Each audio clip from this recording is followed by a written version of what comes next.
আমার বোনের ছেলে যখন শহরে পড়তে আসে তখন আমি তাকে আমার বাড়িতে থাকতে দেই, কারণ আমি বাসায় একাই থাকতাম। আমার বড় বাইরে ছিল বলে তার সাথে এই ব্যাপারে কথা বললে সে রাজি হয়ে যায়।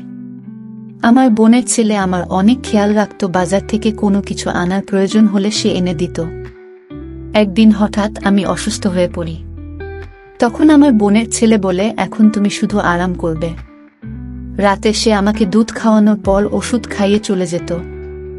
সকালবেলা ঘুম থেকে উঠলে আমি অনেক শান্তি পেতাম। একদিন আমার পেটে অনেক ব্যথা হতে শুরু করে। ডাক্তারের কাছে গেলে ডাক্তার বলে আমি গর্ভবতী। এই কথা শুনে আমার তো প্রাণ বেরিয়ে যাওয়ার মতো অবস্থা হলো। বন্ধুরা, গল্পটি শুরু করার আগে আপনি যদি আমার এই ছোট চ্যানেলটির নতুন দর্শক হয়ে থাকেন তাহলে চ্যানেলটি সাবস্ক্রাইব করে আমাদের সাথে থাকবেন। ডাক্তার যখন আমাকে বলে আমি গর্ভবতী তখন আমার মাথায় আকাশ ভেঙে পড়ে। আমি আশ্চর্য হয়ে ডাক্তারের মুখের দিকে তাকিয়ে থাকি। তিনি আমাকে এমন একটা কথা বলেছিলেন, সেটা শোনার পর আমার চিন্তাভাবনা করার ক্ষমতা হারিয়ে গেছিল। আমার মনে হচ্ছিল আমার উপর পাহাড় ভেঙে পড়েছে, এটা কি করে সম্ভব? আমি এটা মেনে নিতে পারছিলাম না। আমি ডাক্তারকে বলি, নিশ্চয়ই আপনার কোথাও ভুল হচ্ছে, আমার শুধু পেটে ব্যথা করত। সে আমাকে দেখে হাসতে থাকে। সে আমাকে রিপোর্ট দেখায়, আমাকে বলে, বিগত 3 বছর ধরে তুমি আমার কাছে এই জন্যই তো চিকিৎসা করছো। অবশেষে ভগবান যখন তোমাকে খুশির খবর শুনিয়ে দিল, তখন তো তোমার ভগবানকে ধন্যবাদ দেওয়া উচিত। আমি আমার রিপোর্ট দেখে চমকে যাই। আমি কখনো ভাবতে পারিনি আমার জীবনে কখনো এরকম ভয়ঙ্কর ঘটনা ঘটবে। আমি তো এই কথা শুনে ঘাবড়ে যাই। আমার বিয়ের 5 বছর হতে চলল, আর আমার বর কাজের সূত্রে বাইরে থাকে। কয়েক বছরে শুধুমাত্র 10 দিনের জন্য দেশে আসে। আর আমি চাইতাম সেই সময় আমার ইচ্ছা যাতে পূরণ হয়ে যায়, যাতে আমার মন বাচ্চার উপরে থাকে, তাকে নিয়ে যাতে আমি দিন কাটাতে পারি। কিন্তু প্রত্যেকবার আমি দুঃখ পেতাম। এখন তো সে বিদেশে ছিল। আমি ডাক্তারকে কিছু বলিনি। নিজের রিপোর্ট নিয়ে ধীরে ধীরে বাইরে চলে আসি। আমার মাথা কাজ করা বন্ধ করে দিয়েছিল। এটা কি করে হতে পারে? আমি গর্ভবতী। আমার বাড়ি ক্লিনিকের একটা গলির পরেই ছিল, কিন্তু আমার পা এত ভারী মনে হচ্ছিল যেন আমার কাছে অনেক ভারী কিছু চাপানো আছে। বাড়িতে আমরা শুধু দুজনই থাকতাম, আর কেউ থাকতো না। এক আমি, আর দ্বিতীয়ত ফাহিম আমার মাথা কাজ করা বন্ধ করে দেয়। ফাহিম আমার নিজের বোনের ছেলে ছিল, আমার নিজের বড় দিদির ছেলে। তার ব্যাপারে উল্টোপাল্টা কিছু চিন্তা করতে পারছিলাম না। আমি তখনই সামনে নিজের বাড়ির গেট দেখে আমি চমকে উঠি। আমার মনে হচ্ছিল ক্লিনিক থেকে বাড়ি পর্যন্ত কোনো প্রাণহীন লাশকে ধাক্কা দিয়ে এত দূর নিয়ে এসেছে। আমার গলা এমনভাবে শুকিয়ে গেছিল যে আমার নিঃশ্বাস নিতে পর্যন্ত কষ্ট হচ্ছিল। আমি দরজায় বেল বাজাই, তখনই ফাহিম এসে দরজা খুলে দেয়। আমি বাড়ির ভিতরে চলে যাই। আমাকে দেখে ফাহিম হাসতে থাকে। আমি ঘরে যেতেই সে বলে, মাসি, আজ তুমি এত দেরি করে এলে। আমি তোমার জন্য অনেক অপেক্ষা করেছি। তারপর আমি আর খিদে সহ্য করতে না পেরে খেয়ে নিয়েছি। তোমার জন্য খাবার নিয়ে আসি। সে আমার বড় দিদির ছেলে, যে চাকরির সূত্রে শহরে চলে এসেছিল, আর বিগত কিছু মাস ধরে সে আমার সাথে থাকছে। আমার স্বামীরও এ ব্যাপারে কোনো আপত্তি ছিল না। ফাহিমের ব্যাপারে সে সবকিছু জানত। তাছাড়া সে অনেক খুশি ছিল। সে আমায় খুব একটা চিন্তা করত না, ফাহিম ছিল বলে। ফাহিম বলল, মাসি, তোমার কি হয়েছে? ফাহিমের কথা শুনে আমি চমকে যাই। আমি বললাম, কিছু না, আমার খিদে নেই, মাথায় ব্যথা করছে। আমি নিজের ঘরে যাচ্ছি। এই কথা বলে আমি ঘরে চলে গেলাম। আমি রিপোর্ট টেবিলে রেখে নিজের নিষ্প্রাণ শরীর নিয়ে বসে থাকি। আমার চিন্তাশক্তি শেষ হয়ে গেছিল। ফাহিম আমার নিজের বন্ধু ছিল, আমার দিদির ছেলে। আমি তার ব্যাপারে এমন কিছু ভাবতে পারছিলাম না। আমি ভাই বোনদের মধ্যে সব থেকে ছোট ছিলাম, আর দিদি সব থেকে বড়। দিদির যখন বিয়ে হয় আমার বয়স তখন 9 বছর ছিল, আর যখন ফাহিমের জন্ম হয় তখন আমার বয়স ছিল 11 বছর। আমার বড় দিদির বাড়িতে অনেক নিয়ম ছিল, তাদের করা হুকুম ছিল। তাহলে সব হুকুম ফাহিম মেনে চলত। তাকে সবাই পছন্দ করত। কিন্তু আমার কাছে যে রিপোর্ট ছিল তাতে আমার সন্দেহ ফাহিমের উপরে হচ্ছিল। আমি আর ফাহিম ছাড়া বাড়িতে আর কোনো তৃতীয় ব্যক্তি থাকতো না যার উপর আমার সন্দেহ হবে। আমি মাথায় হাত দিয়ে চুপ করে বসেছিলাম। আমার মনে পড়ে কিছুদিন ধরে ফাহিম আমায় দুধের সাথে ওষুধ খেতে দিত, যেটা খেয়ে আমি গভীর ঘুমে আচ্ছন্ন হয়ে যেতাম। সকালে যখন আমি উঠতাম তখন অনেক আরাম লাগত। সে কি তাহলে আমাকে ঘুমের ওষুধ খাওয়াতো আর আমার ঘুমিয়ে পড়ার পর কিছু করত। ফোঁটা ফোঁটা জল আমার চোখ থেকে পড়তে থাকে। আমার একরকম অস্বস্তি হতে শুরু করে। সত্যিকারের সম্পর্কে কি মানুষ এমন করতে পারে? নিজস্ব শারীরিক চাহিদা মেটানোর জন্য মানুষ এমন করতে পারে? আমি তার মাসি ছিলাম, তার নিজের মায়ের বোন, মানে তার মায়েরই মতন। সে আমার কাছে ছেলের মতোই ছিল। আমি তার সামনে কোনো পর্দা করতাম না। তার মাথা যদি আমার ব্যাপারে এরকম ভাবেও, তবে তার মন কি করে এই পাপ, এই অন্যায় করতে সম্মতি দিল? আমি অনেক কাঁদছিলাম। আমি যে কি ভয়ঙ্কর যন্ত্রণা সহ্য করেছি তা হয়তো কেউ বুঝতেও পারবে না। আমার মনে পড়ে গেল ছোটবেলায় আমি যখন দিদির কাছে থাকতাম তখন সে আমার কোলে বসে পড়ত। সে আমাকে মাসি না বলে মাতামাতি বলতো। আমি সবার ছোট ছিলাম আর সে দিদির প্রথম সন্তান ছিল। সেই জন্য আমার বাড়িতে সবথেকে বেশি সময় সে আমার সাথে কাটাতো। যখন আমার বিয়ে ঠিক হয় তখন সে নতুন নতুন কলেজে ভর্তি হয়েছে। সে আমাকে সোহানের নাম নিয়ে অনেক রাতও সে বলতো, তুমি এত সুন্দরী মনমোহিনী। আর সে লম্বা চওড়া ছেলে, তার উপরে রাগী মেজাজের। মাসি, সোহান আঙ্কেলকে তোমার সাথে একদম মানাবে না। তোমার সাথে তো আমার মতো কোনো স্মার্ট ছেলেকে ভালো লাগবে। সে সবসময় সোহানের ব্যাপারে এরকম বলতো। সত্যি, আর কি করত? আমি তার দিকে অনেক রেগে রেগে তাকাতাম। আমার আর তার মধ্যে আন্ডারস্ট্যান্ডিংও অনেক ভালো ছিল। যখন সে আসতো রাতে অনেক কথা বলতো, হাসতো, মজা করত। সে এখন আমায় বলে, সোহান আঙ্কেল মনে হয় বিদেশে কোনো মেম সাহেবকে বিয়ে করে নিয়েছে, সেজন্যই তো ফিরতে চায় না। আমি তার দিকে রেগে রেগে তাকাতাম আর হাসতাম। তাকে দেখে কখনো এমন মনে হতো না যে সে আমার সাথে এমন নোংরা কাজ করতে পারে। আমি এই সবই চিন্তা করছিলাম। তখনই ফাহিম দরজায় ঠক ঠক শব্দ করে ঘরের ভিতরে এলো। তখনও তার হাতে দুধের গ্লাস, ওষুধও ছিল। সে খুব স্বাভাবিকভাবেই আমার সামনে বসল, কিন্তু সে বিছানায় বসতেই আমি ভয়ে পিছনে সরে যাই। যে সব কথা আমি ডাক্তারের থেকে শুনে এসেছিলাম তাতে আমার জায়গায় যে কেউ থাকুক না কেন সে ভয় পেয়ে যেত।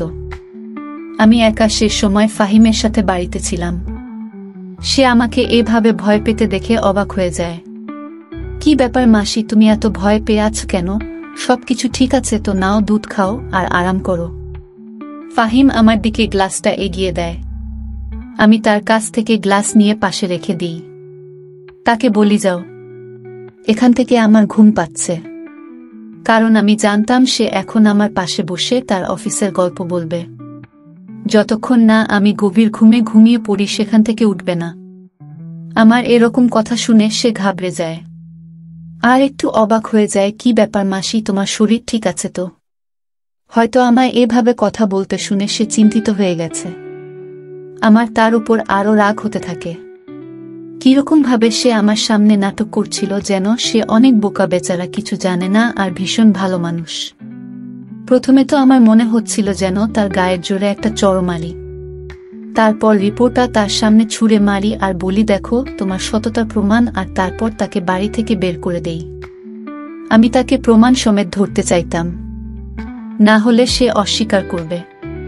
আমার মাথায় অনেক ব্যথা করছে। আমাকে একদম জাগিও না, আমি ঘুমাতে চাই। আমার এই কথার সামনে সে একদম চুপ হয়ে গেল আর উঠে দরজা পর্যন্ত চলে গেল। বলল, তুমি আরাম করো, আর হ্যাঁ, দুধটুকু নিশ্চয়ই খেয়ে নিও। আমাকে আবার দুধ খাওয়ার কথা বলে সে ঘর থেকে বেরিয়ে চলে গেল।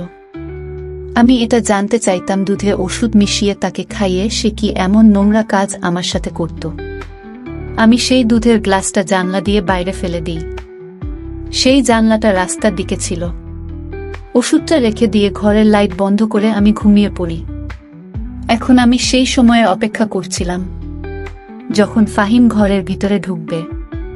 আধা ঘন্টা কেটে গেছিল, কিন্তু আমার ঘরে কেউ আসেনি। তার আসার অপেক্ষা করতে করতে আমি বিরক্ত হয়ে যাই। আমার ঘুম পেতে থাকে, সেজন্য নিজে গিয়ে দেখে আসি যে সে কি করছে। আমি উঠে ঘরের বাইরে গিয়ে দেখি বারান্দা ফাঁকা ছিল, তার সামনে ঘরটা ফাহিম ছিল। আস্তে করে তার ঘরের দরজা খুলতেই আমার হুঁশ উড়ে যায়। কারণ সে তো। আমি তার ঘরের দরজা ধীরে ধীরে বন্ধ করে দিই আর ধীর পায়ে নিজের ঘরে চলে আসি। আমার মাথায় সেই কথাগুলো ঘুরতে থাকে। যখন দিদি প্রথম ফোন করে সে বলেছিল ফাহিম তো শহরে চাকরি করতে চায়, সেখানে অনেক রকমের ছেলে থাকে। আমার ফাহিম অনেক সহজ সরল, যদি কোনো উল্টোপাল্টা লোকের চক্করে ফেসে যায়, যদি নেশা করা শুরু করে। তুমি তো জানো আমরা কিভাবে তাকে মানুষ করেছি, কিভাবে তার দেখাশোনা করেছি। আমার ছেলে অনেক শান্ত, অনেক সৎ, কিন্তু অনেক ছেলেরা এক জায়গায় থাকলে খারাপ কাজ তো হবে। সেই জন্য তুমি যদি তাকে নিজের বাড়িতে রাখো তাহলে আমি শান্তি পাব। সেই সময় আমি ফাহিমের এই ভেবে বাড়িতে থাকতে দেই, কারণ আমি মনে করতাম সে আমার বন্ধু নয়, বরং সে আমার ছেলের মতো। আমার মাথা যন্ত্রণায় ফেটে যাচ্ছিল। আমি দেখেছিলাম আমার দিদির ছেলে সেই সময় নিজের ঘরে বসে সিগারেট খাচ্ছিল। আমার দিকে তার পিঠ ছিল, সেই জন্য সে কিছু জানতে পারেনি। আমি ধীরে তার ঘরের দরজা বন্ধ করে নিজের ঘরে ফিরে এসেছিলাম। আমি ফুল নিশ্চিত ছিলাম যে সে নিশ্চয়ই নেশার সিগারেট খাচ্ছিল। আমি কিছু বুঝতে পারছিলাম না যে কি করব আর কি করা উচিত। আমি কি করে নিজের দিদিকে সেভাবে এই ব্যাপারগুলো বলবো? আমার দিদি একজন হার্টের রোগী ছিল। যদি সে জানতে পারে যে ফাহিম আমার সাথে কি করছে, এটা শোনার সাথে সাথেই হয়তো মারা যাবে। আমি ভেবেছিলাম যে সকাল হলেই আমি ফাহিমকে বলবো সে যেন নিজের থাকার বন্দোবস্ত করে নেয়। আমি তাকে নিজের বাড়িতে আর রাখতে পারবো না। আমি নিজের ঘর বন্ধ করে দিয়ে শুয়ে পড়ি। সকালে আমার দরজা জুড়ে জুড়ে ধাক্কানো হচ্ছিল। আমি উঠে দরজা খুলি তখন দেখি ফাহিম আমার দিকে অনেক রেগে তাকিয়ে আছে। দরজা কেন বন্ধ করেছিলে তুমি? শেষে আমাকে অনেক জোরে জিজ্ঞাসা করে। সে কি যে আমাকে এভাবে জিজ্ঞাসা করবে তার হয়তো সমস্যা হচ্ছিল, এজন্য যে আমি তার রাস্তা বন্ধ করে দিয়েছিলাম। সে যে অন্যায় আমার সাথে করছিল, হয়তো তার চাহিদা পূরণ না হওয়ার কারণে সেইভাবে আমার সাথে কথা বলছিল। আমি তাকে জিজ্ঞাসা করি, তুমি কেহ আমাকে এরকমভাবে প্রশ্ন করার? আমার এত জোর গলার আওয়াজ শুনে সেও একটু অবাক হয়ে গেল। তখন সে নরম গলায় বলে, মাসি, রাতে তোমার শরীর ঠিক ছিল না, তাই আমার চিন্তা হচ্ছিল। আমি কখন থেকে দরজার সামনে এসে তোমাকে ডাকছিলাম, কিন্তু যখন তুমি কোনো উত্তর দিচ্ছিলে না তখন আমার চিন্তা হতে শুরু করে যে না জানি তুমি বেহুশ হয়ে যাওনি। সেই জন্য আমি দরজা খোলার চেষ্টা করি, কিন্তু দরজা বন্ধ ছিল। সেই জন্য আমি চিন্তিত হয়ে যাই। তুমি দয়া করে দরজা লক করো না। তার মিথ্যে নাটক আর আমার জন্য মিথ্যে চিন্তা করা দেখে আমার ভীষণ রাগ হচ্ছিল।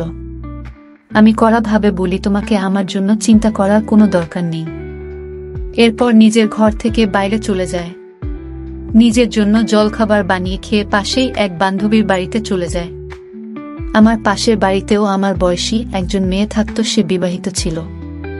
যখনই আমার বর দেশের বাইরে যেত তখন সে আমার খেয়াল রাখত। আমার তার বন্ধুত্ব অনেক ভালো ছিল। তার বর আমাকে নিজের বোনের মতো দেখত।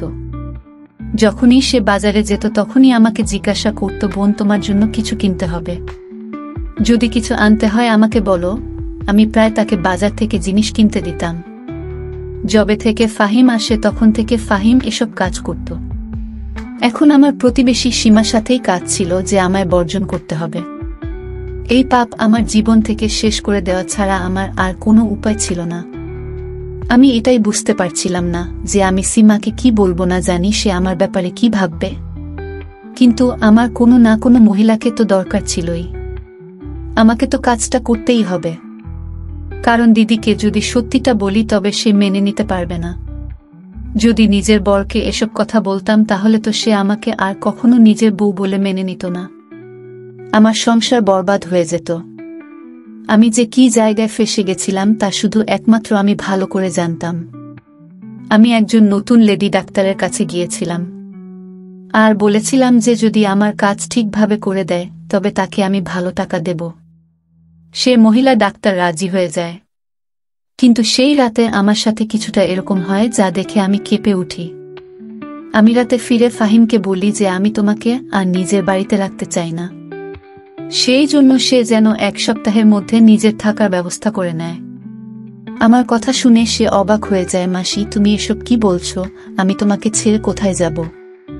আমার কোনো ব্যাপার না, আমি কোথাও একটা থেকে যাব, কিন্তু মাসি তুমি একা কি করে থাকবে?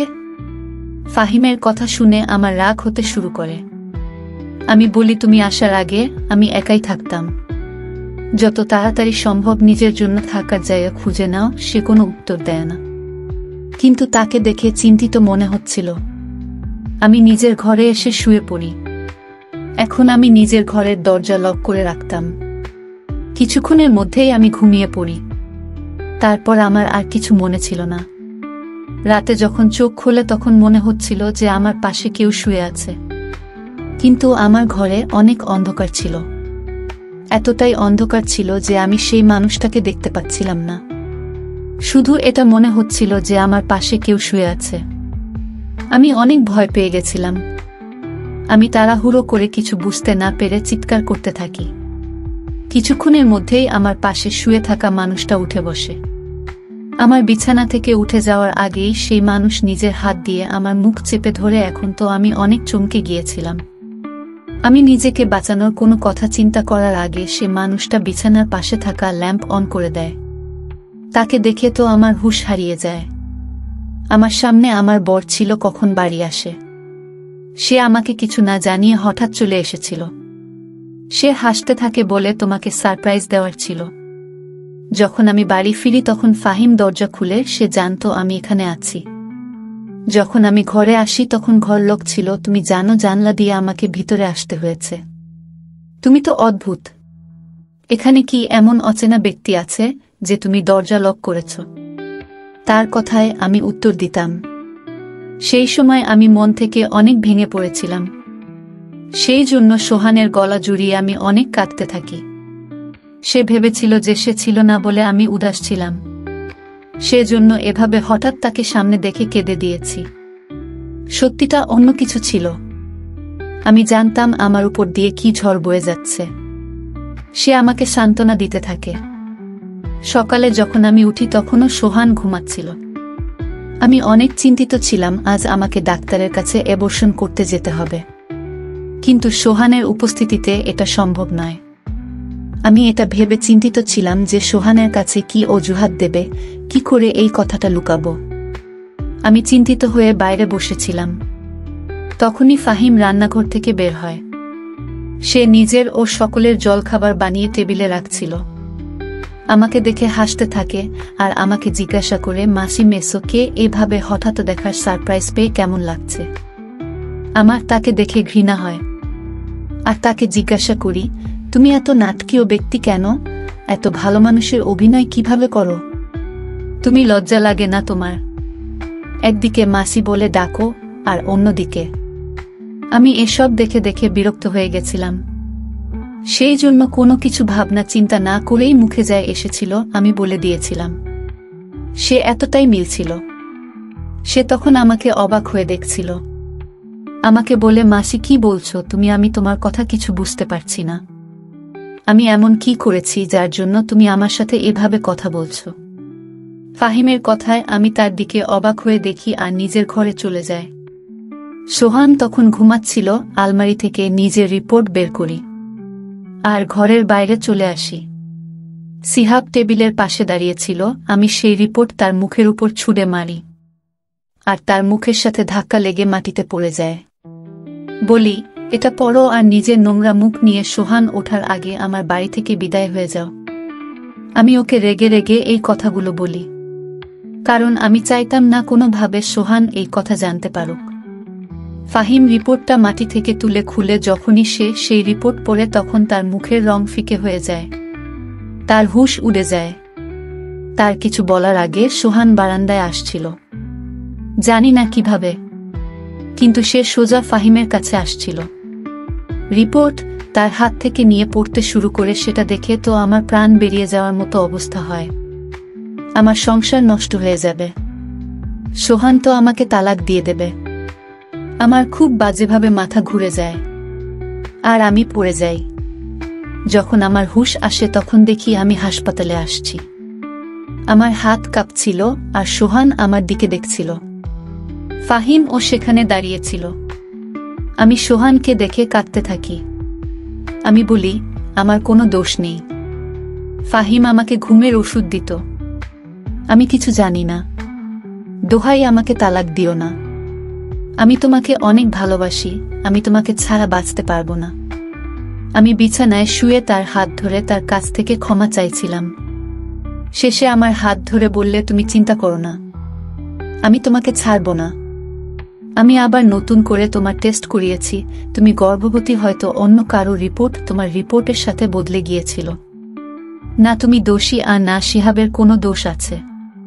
এরকম কিছু নয়, তুমি তার চরিত্রের উপর সন্দেহ করো না। শুধু রিপোর্টও অদল বদল হয়ে গেছিল। এটা একটা ভুল বোঝাবুঝি হয়েছে।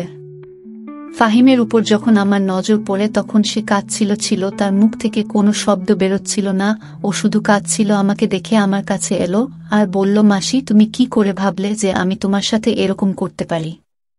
আমি আমার মা আর তোমার মধ্যে কখনো কোনো পার্থক্য করিনি।